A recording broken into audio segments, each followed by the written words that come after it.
При нас двама, единия сегашен футболист, другия бивш и шеф на Локомотив София, Валентин Николов и Валентин Николов младши. Валя, ти сега направи един истински фурор в италианското калчо. Има оферта за тебе сериозна сега от Сампдория Генуа. Как следят нещата, докъде стигнаха преговорите с този клуб? Ами още се преговаряме. Аз тренирам и гледам да се усъвършенствам. Другото само ще дойде. Ако надявам се един ден да направя една хубава кариера в световния футбол и да се радваш своите родители, приятели и фенове в България. А иначе, може ли да разкажеш своите първи впечатления там от престоята, първия, когато беше в Генуа? Всичко беше невероятно.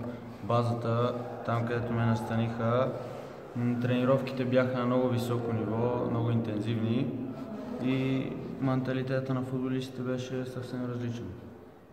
От големите звезди, които обръщаше така най-много внимание, как се отнесоха с тебе? Предполагам, не е имало проблеми в това. Не е имал никакъв проблем, всички ме приеха много добре и ще се радвам да работя с тях. А какво ти казаха треньорите, с които работи? Напътствия някакви дадоха ли ти? Как да се подготвяш тук, като си в България, да спазваш определен режим или? Ами да, като цяло станаха много доволни от моето представяне там и казаха, че ще продължат да ме следят и се надяват отново да срещнем. Предполагам и искаш да благодариш на твоите треньори от школата на Локомотив, които ти дадоха така първите стъпки и ще помогнаха за твоето развитие. Да, искам да благодаря на всеки един човек, който всички мои треньори и ръководители, които са имали принос в това, което съм постигнал до сега, защото без тях нямаше да се справя.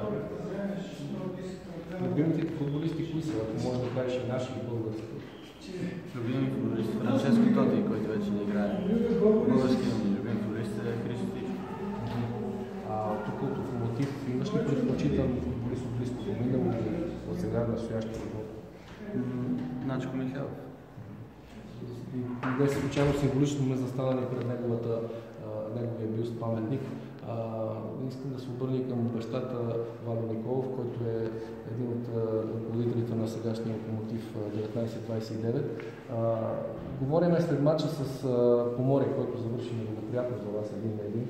Обаче, абстрахирайки се от обстоятелствата, някакви насоки може ли да дадете на вашия син за неговото развитие като професионален футболист, надявам се? Нещата, които съм се стремял винаги да получа, е това, че трябва да не спира да се труди, да преследва мечтите си, да бъде целенасочен и отдаден на това, което прави. От тук нататък той стига възраст, която смятам, че трябва да изграде и сам да продължи в моменти, в които той е бил дете, изграждан. Това са годините, в които ние можем да дирижираме неговата съдба. От тук нататък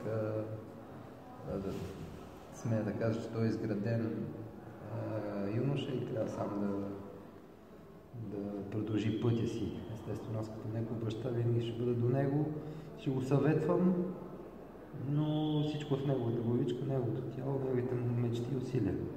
Изглежда ли променен след пробите, които беше изкарал от Генуа? Не, смея да кажа, че той е едно стъпил в земята дете, което с ежедневна работа, труд преследва целите си.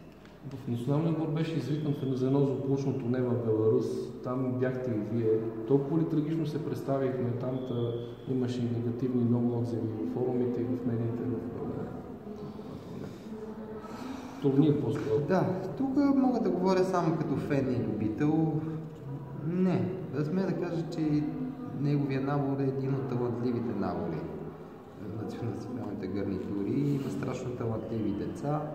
Сега причините са комплексни, много са, но естествено резултатите, които постигнаха, по-скоро последния матч е незадоволителен и развали цялостната картина от представянето.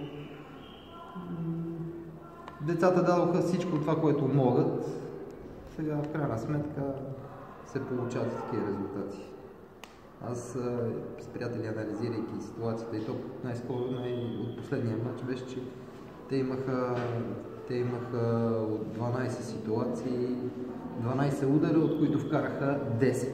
Нали, можеше да вкарат 4, можеше да вкарат 4 и нямаше да е толкова катастрофално всичко това. Случва се, но... Да. А иначе, последен въпрос, какви съвети бихте му дали сега? Да бъде все толкова сериозен, тренировките, предполагам, ще бъде и от най-важните съвети.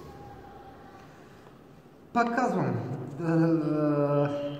Валентин е едно дете, което от ранна възраст е било възпитавано в тая посока и аз мисля, че той вече знае, осъзнава всичко, знае отговорността е на плещите му, дай Боже да може да я носи и дай Боже да има същия заряд да преследва целите си. Да бъде здрав най-вече, да няма контузии и оттам нататък всичко е в неговите ръце. Благодаря ви за интервюто, желая успех. Благодаря.